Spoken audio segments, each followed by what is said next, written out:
Hello everyone, welcome to cravings bowl YouTube channel. ಇವತ್ತು ಗರಿಗರಿಯಾದಂತಹ ಮಸಾಲ ವಡನ ಸುಲಭವಾಗಿ ಹೇಗೆ ಮಾಡೋದು ಅಂತ ನೋಡೋಣ. ಇದನ್ನು ವಿಶೇಷವಾಗಿ ಹಬ್ಬಗಳಲ್ಲಿ ಮಾಡ್ತಾರೆ. ನೀವು ಟೀ ಕಾಫಿ ಜೊತೆ ಸಂಜೆ ಹೊತ್ತು ಸ್ನ್ಯಾಕ್ಸ್ ರೀತಿಯಾಗಿ ಕೂಡ ಇದನ್ನು ಮಾಡಿಕೊಂಡು ತಿನ್ಬೋದು. ಸೊ ಬನ್ನಿ ಇದನ್ನು ಹೇಗೆ ಮಾಡೋದು ಅಂತ ನೋಡೋಣ.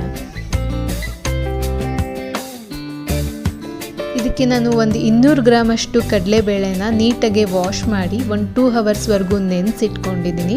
ಮತ್ತು ಮಸಾಲೆಗೆ ನಾನಿಲ್ಲಿ 1 ಗಡ್ಡೆಯಷ್ಟು ಬೆಳ್ಳುಳ್ಳಿ, ಒಂದು 15ರಿಂದ 16 ಎಸಳಷ್ಟು ಬೆಳ್ಳುಳ್ಳಿ, ಮತ್ತು 2ರಿಂದ 3 ಇಂಚಷ್ಟು ಶುಂಠಿ, ಒಂದು 2 ಪೀಸ್ ಚಕ್ಕೆ, 2 ಲವಂಗ.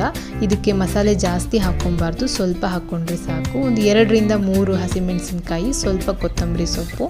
ಇದನ್ನೆಲ್ಲನೂ ಕೂಡ ಒಂದು ಮಿಕ್ಸಿ ಜಾರ್ಗೆ ಹಾಕ್ಕೊಳ್ಳೋಣ. ನೀವು ಮೆಣಸಿನ್ಕಾಯಿನ ಖಾರ ನೋಡಿ ಹಾಕ್ಕೊಳ್ಳಿ. ನಾನು ಇಲ್ಲಿ ಒಂದು 200 ಗ್ರಾಮಷ್ಟು ಕಡಲೆಬೇಳೆಗೆ 3 ಮೆಣಸಿನ್ಕಾಯಿ ತೊಗೊತಾ ಇದ್ದೀನಿ.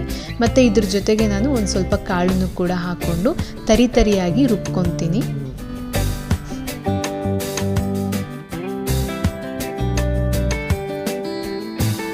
ಸೊ ನೀವು ನೋಡ್ಬೋದು, ಇಲ್ಲಿ ನಾನು ಇದನ್ನು ತುಂಬ ನುಣ್ಣಗೆ ರುಬ್ಕೊಂಡಿಲ್ಲ, ರಫ್ ಆಗಿ ಗ್ರೈಂಡ್ ಮಾಡ್ಕೊಂಡಿದ್ದೀನಿ.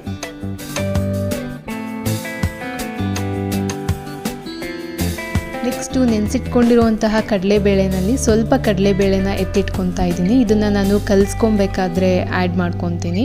ಸೊ ನಾವು ವಡೆ ತಿನ್ನಬೇಕಾದ್ರೆ ಮಧ್ಯ ಈ ರೀತಿ ಕಾಳು ಸಿಕ್ಕಿದ್ರೆ ಚೆನ್ನಾಗಿರುತ್ತೆ ಅಂತ ಹೇಳಿ ಸ್ವಲ್ಪ ಕಾಳನ್ನ ಎತ್ತಿಟ್ಕೊತಾ ಇದ್ದೀನಿ. ಉಳಿದಿರುವಂತಹ ಕಡಲೆಬೇಳೆನ ಈ ರೀತಿ ತರಿಯಾಗಿ ನಾನು ಗ್ರೈಂಡ್ ಮಾಡ್ಕೊಂಡಿದ್ದೀನಿ. ಇದನ್ನು ತುಂಬ ನುಣ್ಣಗೆ ರುಬ್ಕೊಬಾರ್ದು, ವಡೆ ತುಂಬ ಗಟ್ಟಿ ಆಗೋಗುತ್ತೆ.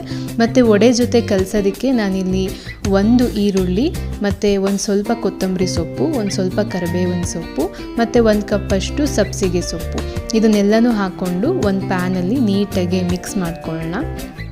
ಗ್ರೈಂಡ್ ಮಾಡ್ಕೊಂಡಿರೋವಂತಹ ಕಡಲೆಬೇಳೆ ಹಿಟ್ಟು ಮತ್ತು ರುಬ್ಬಿಟ್ಕೊಂಡಿರುವಂತಹ ಚಕ್ಕೆ, ಲವಂಗ, ಶುಂಠಿ, ಬೆಳ್ಳುಳ್ಳಿ, ಹಸಿಮೆಣಸಿನ್ಕಾಯಿ ಮಸಾಲೆ, ಹಾಗೆ ತೆಗೆದಿಟ್ಕೊಂಡಿರುವಂತಹ ಕಡಲೆಬೇಳೆ. ನೆಕ್ಸ್ಟು ಇದಕ್ಕೆ ನಾನು ಈರುಳ್ಳಿ ಮತ್ತು ಸಣ್ಣದಾಗೆ ಹೆಚ್ಚಿಟ್ಕೊಂಡಿರುವಂತಹ ಕೊತ್ತಂಬರಿ, ಕರಿಬೇವು ಮತ್ತು ಸಬ್ಸಿಗೆ ಸೊಪ್ಪು,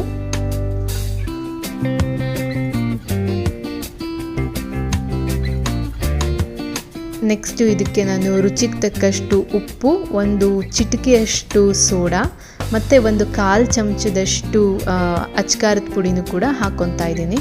ಇದನ್ನೆಲ್ಲನೂ ಕೂಡ ಹಾಕ್ಕೊಂಡು ನೀಟಾಗಿ ಮಿಕ್ಸ್ ಮಾಡ್ಕೊಳ್ಳೋಣ.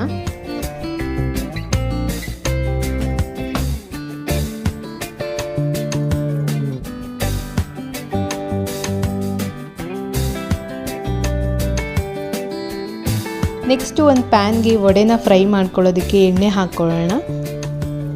ಎಣ್ಣೆ ಬಿಸಿ ಆದಮೇಲೆ ವಡೆ ಹಿಟ್ಟನ್ನು ಈ ರೀತಿ ಸಣ್ಣ ಉಂಡೆ ಮಾಡಿಕೊಂಡು ಕೈಯಲ್ಲಿ ಈ ರೀತಿ ಪ್ರೆಸ್ ಮಾಡಿಕೊಂಡು ಇದನ್ನು ಎಣ್ಣೆಯಲ್ಲಿ ಫ್ರೈ ಮಾಡ್ಕೊಳ್ಳೋಣ.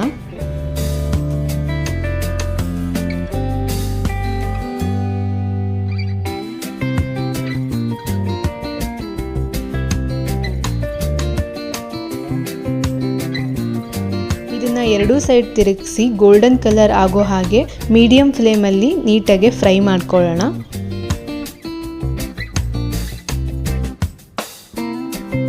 ಇದು ಎರಡೂ ಸೈಡ್ ಚೆನ್ನಾಗಿ ಬೆಂದಿದೆ. ಇದನ್ನು ಒಂದು ಸರ್ವಿಂಗ್ ಬೌಲ್ಗೆ ಹಾಕ್ಕೊಳ್ಳೋಣ. ನೀವು ನೋಡ್ಬೋದು ವಡೆ ಎಷ್ಟು ಕ್ರಿಸ್ಪಿಯಾಗಿ ಗರಿಗರಿಯಾಗಿ ಬಂದಿದೆ ಅಂತ ಹೇಳಿ. ನೀವು ಕೂಡ ಇದೇ ರೀತಿ ಒಂದ್ಸಲ ಮಸಾಲೆ ವಡೆನ ಮನೆಯಲ್ಲಿ ಟ್ರೈ ಮಾಡಿ ಹೇಗಾಯಿತು ಅಂತ ಕಮೆಂಟ್ ಬಾಕ್ಸಲ್ಲಿ ತಿಳಿಸಿ. ಹಾಗೆ ನನ್ನ ಚಾನೆಲ್ ಇಷ್ಟ ಆದರೆ ಸಬ್ಸ್ಕ್ರೈಬ್ ಮಾಡಿ, ನನ್ನ ವೀಡಿಯೋಸ್ಗೆ ಲೈಕ್ ಮಾಡಿ.